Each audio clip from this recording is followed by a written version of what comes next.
வெளிப்படுத்தின விசேஷம் 14ஆம் அதிகாரம். பின்பு நான் பார்த்தபோது, இதோ சியோன் மலையின் மேல் ஆட்டுக்குட்டியானவரையும் அவரோட கூட அவர் நாமம் அவருடைய பிதாவின் நாமம் தங்கள் நெற்றிகளில் எழுதப்பட்டிருந்த 144,000 பேரையும் நிற்க கண்டேன். அல்லாமலும் பெருவெள்ள இரைச்சல் போலவும் பலத்த இடிமுழக்கம் போலவும் ஒரு சத்தம் வானத்திலிருந்து உண்டாக கேட்டேன். நான் கேட்ட சத்தம் சுரமண்டலக்காரர் தங்கள் சுரமண்டலங்களை வாசிக்கிற ஓசையைப் போலிருந்தது. அவர்கள் சிங்காசனத்திற்கு முன்பாகவும் 4 ஜீவன்களுக்கு முன்பாகவும் மூப்பர்களுக்கு முன்பாகவும் புதுப்பாட்டை பாடினார்கள். அந்த பாட்டு பூமியிலிருந்து மீட்டு கொள்ளப்பட்ட 144,000 பேரே அல்லாமல் வேறொருவரும் கற்றுக்கொள்ளக்கூடாதிருந்தது. ஸ்திரீகளால் தங்களை கரைப்படுத்தாதவர்கள் இவர்களே, கற்புள்ளவர்கள் இவர்களே, ஆட்டுக்குட்டியானவர் எங்கே போனாலும் அவரை பின்பற்றுகிறவர்கள் இவர்களே. இவர்கள் மனுஷரிலிருந்து தேவனுக்கும் ஆட்டுக்குட்டியானவருக்கும் முதற்பலனாக மீட்டு கொள்ளப்பட்டவர்கள். இவர்களுடைய வாயிலே கபடம் காணப்படவில்லை. இவர்கள் தேவனுடைய சிங்காசனத்திற்கு முன்பாக மாசில்லாதவர்களாய் இருக்கிறார்கள்.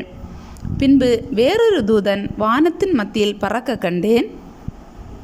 அவன் பூமியில் வாசம் பண்ணுகிற சகல ஜாதிகளுக்கும் கோத்திரத்தாருக்கும் பாஷைக்காரருக்கும் ஜனக்கூட்டத்தாருக்கும் அறிவிக்கத்தக்கதாக நித்திய சுவிசேஷத்தை உடையவனாயிருந்து மிகுந்த சத்தமிட்டு, தேவனுக்கு பயந்து அவரை மகிமைப்படுத்துங்கள், அவர் நியாய தீர்ப்பு கொடுக்கும் வேளை வந்தது, வானத்தையும் பூமியையும் சமுத்திரத்தையும் நீரூற்றுகளையும் உண்டாக்குனவரையே தொழுது கொள்ளுங்கள் என்று கூறினான்.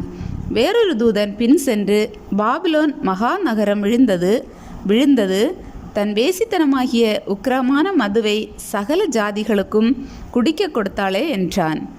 அவர்களுக்கு பின்னே 3ஆம் தூதன் வந்து மிகுந்த சத்தமிட்டு, மிருகத்தையும் அதன் சொரூபத்தையும் வணங்கி தன் நெற்றியிலாவது தன் கையிலாவது அதன் முத்திரையை தரித்து கொள்ளுகிறவன் அவனோ, அவன் தேவனுடைய கோபாக்கினையாகிய பாத்திரத்திலே கலப்பில்லாமல் வார்க்கப்பட்ட அவருடைய உக்கிரமாகிய மதுவை குடித்து பரிசுத்த தூதர்களுக்கு முன்பாகவும் ஆட்டுக்குட்டியானவருக்கு முன்பாகவும் அக்கினியினாலும் கந்தகத்தினாலும் வாதிக்கப்படுவான்.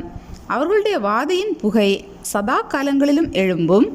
மிருகத்தையும் அதன் சொரூபத்தையும் வணங்குகிறவர்களுக்கும் அதனுடைய நாமத்தின் முத்திரையை தரித்து கொள்ளுகிற எவனுக்கும் இரவும் பகலும் இளைப்பாறுதல் இராது. தேவனுடைய கற்பனைகளையும் இயேசுவின் மேலுள்ள விசுவாசத்தையும் காத்து கொள்ளுகிறவர்களாகிய பரிசுத்தவான்களுடைய பொறுமை இதிலே விளங்கும் என்று கூறினான்.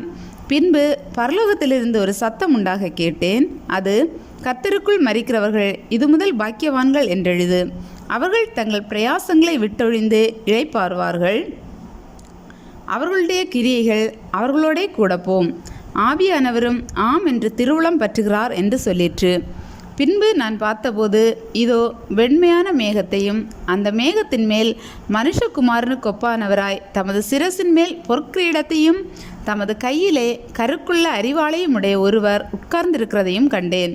அப்பொழுது வேறொரு தூதன் தேவாலயத்திலிருந்து புறப்பட்டு மேகத்தின் மேல் உட்கார்ந்திருக்கிறவரை நோக்கி, பூமியின் பயிர் முதிர்ந்தது, அறுக்கிறதற்கு காலம் வந்தது, ஆகையால் உம்முடைய அரிவாளை நீட்டி அறுத்துவிடும் என்று மிகுந்த சத்தமிட்டு சொன்னான். அப்பொழுது மேகத்தின் மேல் உட்கார்ந்தவர் தமது அரிவாளை பூமியின் மேல் நீட்டினார். பூமியின் விளைவு அறுப்புண்டது.